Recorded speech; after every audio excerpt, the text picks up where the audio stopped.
Bom, o meu assunto, eu não resisti, eu coloquei esse assunto aqui, porque né, nessa semana pipocou aí, aqui nas timelines, que foi a estreia nos Estados Unidos, em 2 de abril de 1968, do clássico de ficção científica 2001, Uma Odisseia no Espaço. Né? Então, foi essa semana lá, né, dia 2 de abril, e esse filme ele foi dirigido pelo fantástico Stanley Kubrick, e um dia a gente vai ter que fazer um especial dele, né, que é inacreditável ele, né?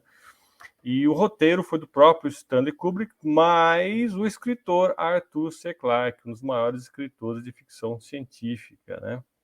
Hoje a gente vai falar nos aniversariantes ali de um cineasta também. Opa, muito bom.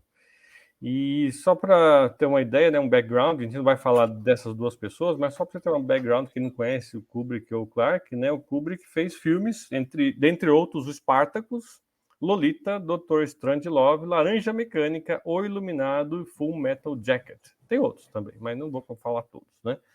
Nossa Senhora.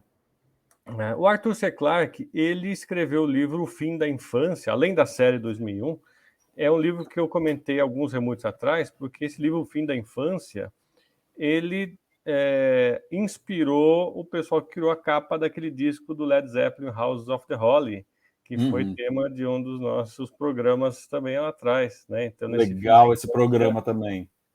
O Fim da Infância ele fala de uma situação onde várias crianças foram abduzidas pelos seres extraterrestres, elas estão subindo numa montanha, e isso inspirou a capa do disco do House of the Holy. Então, eu não coloquei aqui na retrospectiva, mas né, é muito bacana esse programa aí. Bom, e também o Arthur C. Clarke, que é esse que está à esquerda, já morreu também, né? Os dois já morreram. O C. Clarke ele era muito bom escritor de ficção científica, mas também na época dele tinha o Isaac Asimov, um cara que também fazia muitos livros de ficção científica. Eles eram amigos e eles fizeram um pacto entre eles, né? Meio na brincadeira, né? Nesse pacto, o Clarke ia ser considerado o melhor escritor de ficção científica e o Asimov ia ser considerado o melhor escritor sobre divulgação científica, embora também escrevesse romances, né? Então ficou nisso, né? O Clarke como melhor escritor de ficção, enquanto Asimov o melhor da divulgação científica. Enfim.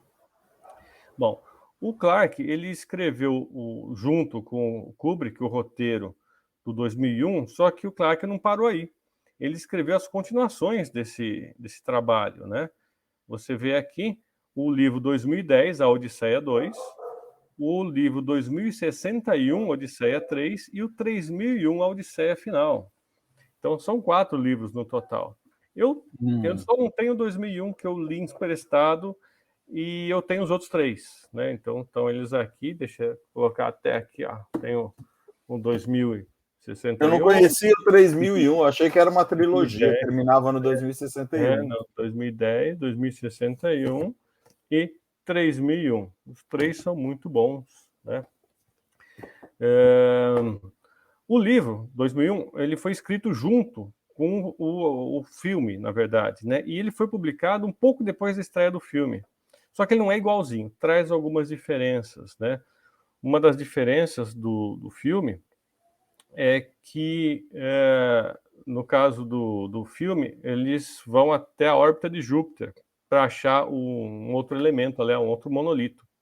E no livro, eles passaram de Júpiter e foram para uma lua de Saturno, né, na Iapeto, né, onde estava o monolito na superfície dessa lua.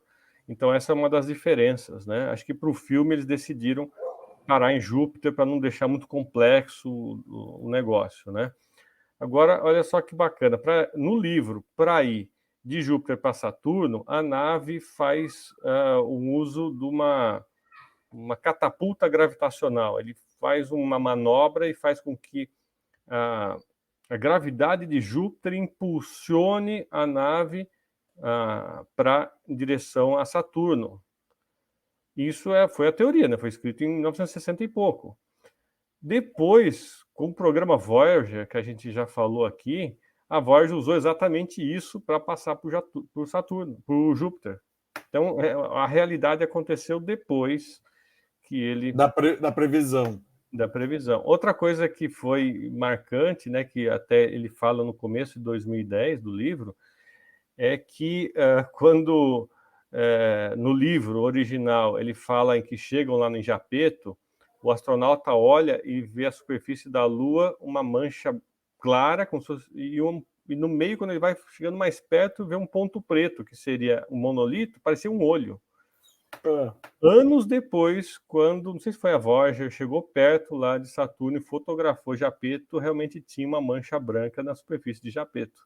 E na hora, lá do laboratório lá da NASA, o Carl Sagan, que na época trabalhava lá, viu aquela imagem e tirou a foto e mandou para o Clark. Nossa, como você tinha previsto mesmo, né?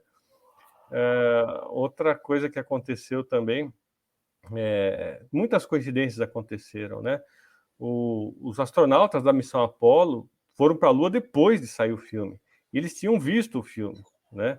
E eles ouviram a música do filme antes de ir para lá, né? Quando estavam indo para lá. Teve o laboratório Skylab, que caiu depois na Terra, né?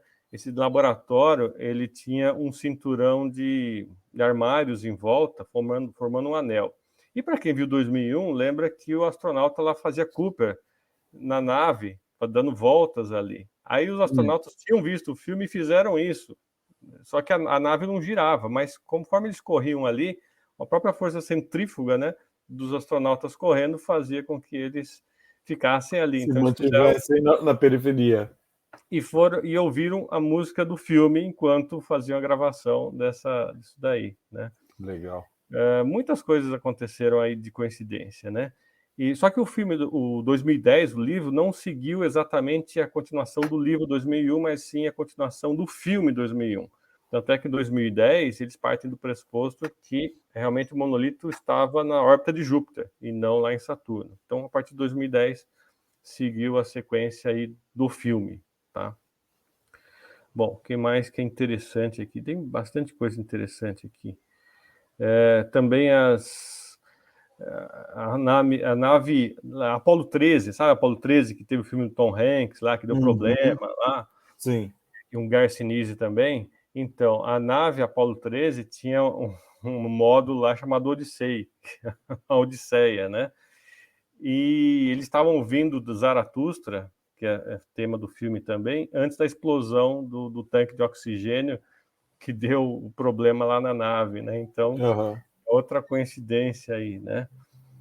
Bom, o que tem também de interessante, né? Também introduziu uma forma de inteligência artificial nesse vídeo, porque você tem um computador HAL 9000, e esse HAL 9000 ele fala perfeitamente, conversa com os astronautas, é uma inteligência artificial. Foi uma das primeiras vezes que foi mostrada uma inteligência artificial, não tem voz robótica nem nada, né? E é outra brincadeira aqui que o nome HAL 9000, né? H-A-L, se você colocar uma letrinha para frente, H vira I, A vira B, L vira M, vira IBM. Né? Essa foi uma brincadeira que o pessoal durante muito tempo comentou, né? Então, esse filme foi icônico, né? Muito icônico. Eu vou colocar a abertura dele aqui para comentar mais algumas coisinhas, né? Que me deixa até arrepiado essa abertura. O do 2001 lá dos macacos? Não, não vai ser dos macacos, vai ser uma outra abertura, uma outra parte da abertura.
Muito legal, né? Assim falou Zaratustra, né, de Richard Strauss.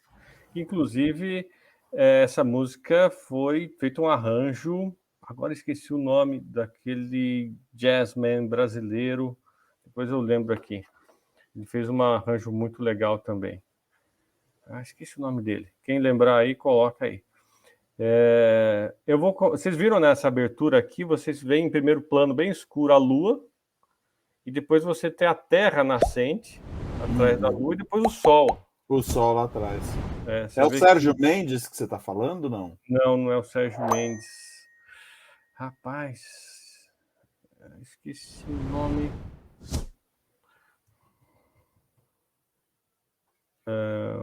Vamos ver aqui. Agora não vou lembrar de quem é. É que hoje o Alair não está aí. Se o Alair tivesse aí, eu lembrava de cor. Tá quase vindo na... Deodato. Almir Deodato. Almir Deodato. Eumir, né? Eumir Deodato. Ele fez uma versão aí do Assim Falou Zaratustra, né? E tem outra coisa em relação a essa imagem aqui, duas coisas em relação à imagem, mas que eu vou deixar para depois, né? Vou deixar mais para o final, né? Vou falar agora a sinopse do filme, né? O filme é dividido em 4 partes. A primeira parte ele começa há milhões de anos com um grupo de hominídeos lutando pela sobrevivência numa paisagem toda árida, né? E um dia tem um monolito negro, né? Parece influenciar a comportamento deles e começa a ensinar coisas para ele, e até com o tempo eles aprendem a usar uma ferramenta, né, um pedaço de osso, e aí começa a evolução no ser humano, né?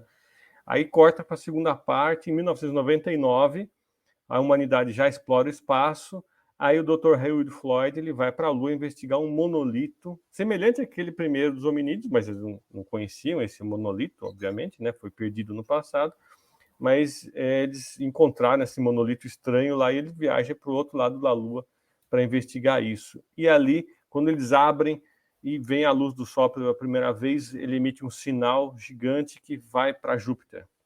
Aí entra a terceira parte do filme, onde eles já estão na missão.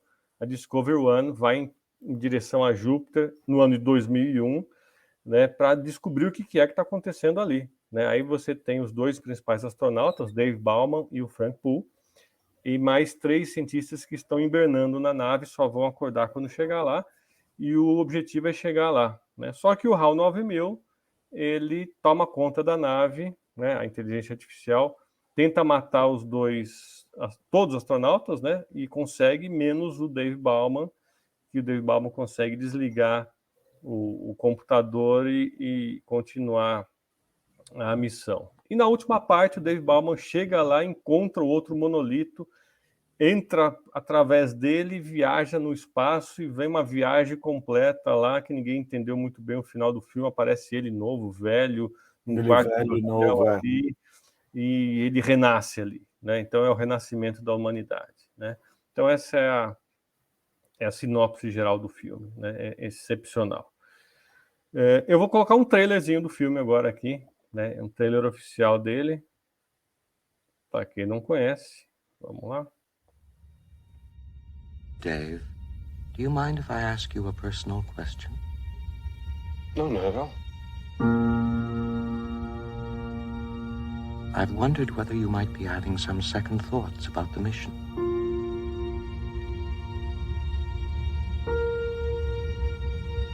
How do you mean? Rumors about something being dug up on the moon. I never gave these stories much credence, but particularly in view of some of the other things that have happened, I find them difficult to put out of my mind.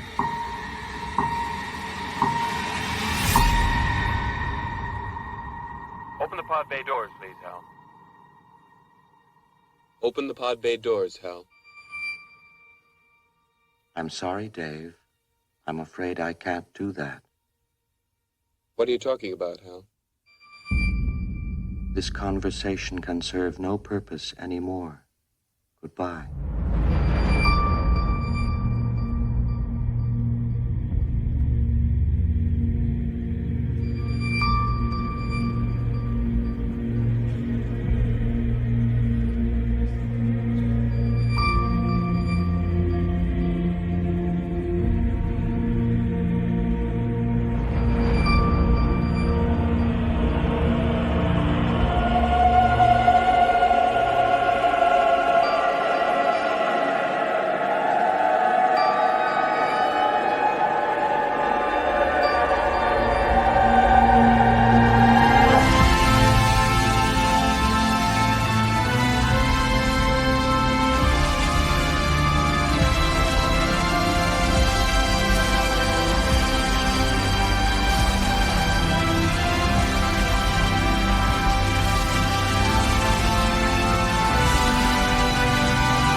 Nossa, que demais.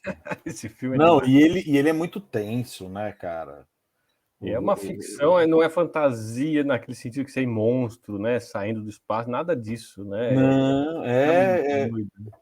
E, cara, um filme maluquíssimo, que basicamente, claro, tem um monte de cenários e efeitos especiais e tudo, mas basicamente tem um ator, e são dois, né? O que você só ouve a voz do Hal, né? E Tranquila, o. né? Super tranquila. Hello, Dave. Puta, que loucura, cara. Agora eu vou dar uns spoilers aqui, hein? Quem já viu 2001 não entendeu muito bem. O monolito tridimensional, ele tem as proporções. Sabe quais são as proporções das 4 faces dele? 1 Não. por 4 por 9. É o quadrado dos primeiros 3 números naturais. Quadrado de 1, quadrado de 2, quadrado de 3. 1 por 4 por 9. Agora, o que Arthur C. Clarke revelou num outro texto depois. Ingenuidade de pensar que parava no terceiro. Porque eles só Tem uma- estão falando de 3 dimensões. Então, mas ele não parava no terceiro. Ele tinha muito mais dimensões, ele continuava. Então, ele era um portal intergaláctico, né, que os alienígenas usavam para viajar, né, e para outros propósitos. Então, essa última parte, o Dave entrou nesse portal e foi transportado. Ele viu carcaças dos seres. Esses seres evoluíram muito para além dos corpos, né? Eles transportaram as mentes para as naves, onde eles viajavam para o espaço, e depois eles evoluíram para ter uma existência própria somente sem as naves. Aí eles largaram as naves num cemitério espacial. Então, quando ele está fazendo essa viagem final, ele passa pelo cemitério e chega, e ele também se transforma só em luz, né? Em uma mente que volta para a Terra, e aí ele vai visitar a mãe dele que está num asilo, etc. Né? E aí o 2010 continua a partir daí. Né? Então é muito bacana, né, a ideia por trás do filme e da continuação 2001, 2061, eu não lembro muita coisa, mas o 3001, para quem não chegou até lá ver isso, lembra que o Frank Poole foi morto, né, pelo HAL 9000, ele cortou o cabo dele e foi embora para o espaço, né? Só que no 3001 ele é recuperado. O corpo dele está congelado no espaço e as pessoas conseguem chegar até ele, recupera, e ele então volta para o mundo 1000 anos mais avançado, né? Uma coisa de louco, né? Que isso. Então Bom, agora umas curiosidades aqui, né? Teve uma disputa, olha, voltando o tema da Apple, hein? Olha só, deu a volta ao mundo e chegou. Sabia que tem uma disputa legal entre a Samsung e a Apple sobre o design dos tablets e dos telefones, né? A Apple alegou que a Samsung copiou o design do iPhone e do iPad nos seus telefones e tablets, né? Porque quem lançou antes, né, aquela tela grande, né, todo o iPad, o iPhone, foi a Apple, né? Só que a Samsung veio logo depois com seus tablets e telefones Android, mais ou menos na mesma linha. Só que no processo, o que a Samsung falou? A Apple não deveria ter patenteado elementos de design que foram inspirados no filme 2001, Odisseia no Espaço. Por quê? Porque esse filme apresentava um tablet futurista que se assemelhava aos seus dispositivos da Apple. Olha só o Dave olhando e conversando com o cara aqui na Terra com um tablet. Isso em 1960 e cacetada, né? Tem mais botão, né? Então, mas era uma espécie de tablet, né? E o filme foi de 68, né? Quase 50 anos antes de serem lançados tablets, etc. Né? Então a Samsung argumentou que esse design inspirou a Apple, então não tinha que existir patente nenhuma da Apple. Só que nos tribunais não deu certo, né? Não colou essa, né? E os juízes lá consideraram que essas patentes eram válidas e que a Samsung infringiu a patente de design. Então, né, isso se arrastou por anos, vários processos e multas bilionárias para ambas as partes. Eu não sei nem o que deu isso aí no finalzinho, né? Bom, outra curiosidade, né? Vou falar de um outro cara rapidamente que se liga aqui. Em 18 de março de 65, um pouquinho antes de sair o filme, o cosmonauta soviético Alexei Leonov foi a primeira pessoa a fazer uma caminhada no espaço, saindo da cápsula por 12 minutos e 9 segundos. Então foi o primeiro a fazer aquela caminhada no espaço, né? Nunca ninguém tinha feito isso. Só que esse cara também era um artista, né? Ele levava lápis e papel nas missões espaciais e desenhava. Ele desenhou a Terra, desenhou os astronautas da missão Apollo durante uma missão em conjunto Apollo-Soyuz em 1975. Então, ele foi o primeiro artista no espaço, né? Só que ele fez uma pintura que o C. Clarke não conhecia, mas quando o Leonov, né, o cosmonauta, viu o filme lá no cinema, ele lembrou dessa sua própria obra e ligou lá. Não sei se ligou, telegrama, carta, o que foi, contatou o Clarke e falou: eu tenho uma pintura parecida com isso. Olha lá. Lembra da Lua, da Terra e do Sol? Ele tinha pintado parecido com isso anos antes, né? É uma obra chamada Próximo à Lua, né? Near the Moon, de 1967. E o próprio Leonov fez um sketch, né, um desenho, né, dessa obra, autografou e mandou para o Clarke. O Clarke pendurou na parede do escritório dele, né? E aí, quando ele fez a sequência do filme, 2010, ele fez uma homenagem a Leonov e a um soviético chamado Andrei Sakharov, um cientista, né, um físico. Tanto é que uma das aeronaves do filme, a principal, né, recebeu o nome de Leonov, né, cosmonauta Alexei Leonov. E tinha uma propulsão lá de uma das naves que chamava propulsão Sakharov, né? Então ele homenageou ambos, né, com esse nome. Esse módulo. Agora, outra coisa, eu também imitei, vou confessar, eu também imitei, né? Uma empresa que eu cofundei, né, com o Milton, né, meu sócio, a Apogee, o logotipo dela, eu me inspirei aí. Eu não vou conseguir colocar na tela agora, eu tenho que descompartilhar para poder compartilhar de novo. Que é essa do filme mesmo, né? Então aqui está o website aqui, eu vou colocar aqui, apresentar, compartilhar a tela cheia. Ali, ó, o O está nascendo por detrás aqui, né, do planeta, né? Então eu me inspirei nessa composição aí. Não deu para colocar mais um, né? Porque lá no filme são 3 elementos, né? Mas aqui tem 2, mas eu me inspirei também nessa obra, nessa abertura aí do filme, né? Que legal. Muito bem. Deixa eu ver se tem mais alguma coisa. E é isso, né? A minha história com relação a 2001 é isso. É um belo de um filme, vale a pena vocês verem e até lerem os livros aí para quem gosta do gênero ficção científica, né? Filmaço mesmo. Tô nada. Dá para falar horas sobre esse 2001 aí, mas não dá. Não, e ele é engraçado isso que você falou, né, cara? Como que esses caras que escreviam e filmavam coisas muito antes delas acontecer, como eles conseguiam ter essa visão? Você vê até por esse tablet ali que o cara tá na coisa, você vê que ele é cheio de botão. Acho que eles não tinham ainda essa ideia de que uma tela touch, a hora que você clicasse na tela, ia aparecer os botões ali para você interagir, né? Hoje você já vê isso daí, inclusive nesses eventos, essas matrizes que eles fazem no Minority Report, coisas assim, que o pessoal cria uma espécie de uma holografia e interage, né? Você vê que eles extrapolaram exatamente esse conceito que na época acho que eles não tinham ideia de que ia evoluir tanto. Uma tela touch. Tela touch que o botão não está na tela, mas a hora que você encosta, o botão aparece. Pois é, né? Que coisa louca, né? Nossa senhora, tá como a Tânia falando, a vida imitando a arte, né, cara? Muito doido.